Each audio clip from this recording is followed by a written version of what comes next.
Magandang umaga sa inyong lahat at welcome sa kusina ni Kuya Biner. Ang ating gagawin ngayon ay espasol. At ito ang mga ingredients. 400 grams of glutinous rice, 2 cans of coconut milk or coconut cream, a can of condensed milk, a jar of makapuno, and a half cup of sugar. So ilalagay na natin yung glutinous rice sa pot.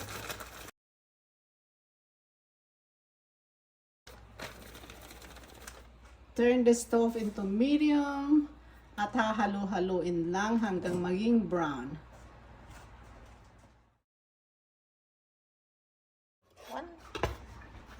Now the glutinous rice flour is ready. It's already brown.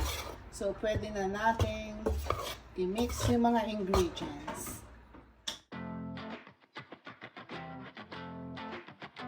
So pagsasama-samahin natin yung mga ingredients, the coconut cream,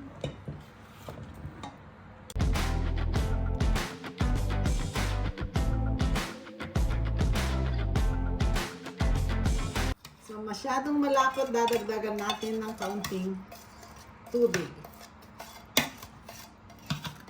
So, matansyahin nyo na lang ang consistency. So, lulutuin uli natin yung mga ingredients into medium heat only. At halu-haluin para hindi masunog.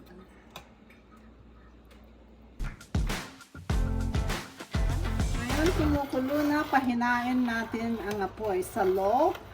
And then, lalagay na natin yung toasted glutinous rice. So, ihalo yung glutinous rice. Make sure na mag-set aside kayo ng 1 cup of the toasted glutinous rice.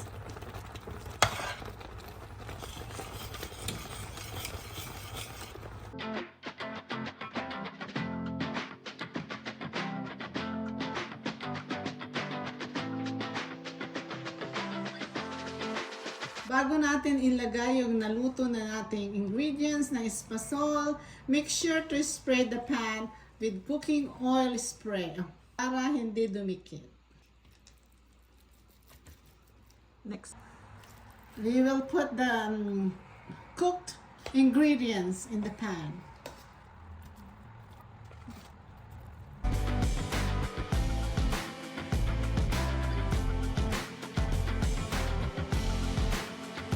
So, ipipress natin yung cooked ingredients sa pan.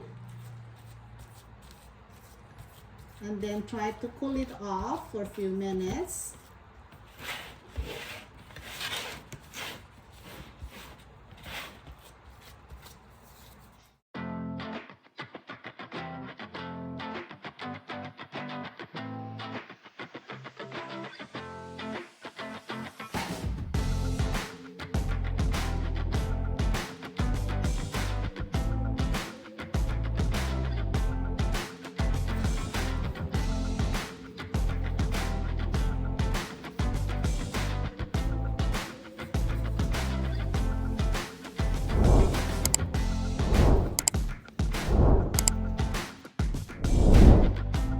Okay, kung ngayon malamig na yung ating espasol, so pwede na i-slice.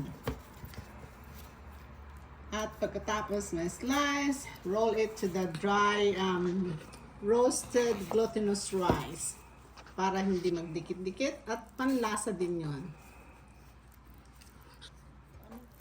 Ito na yung ating espasol at pwede nang dalahin sa party. Thanks for watching. Like, share, and subscribe.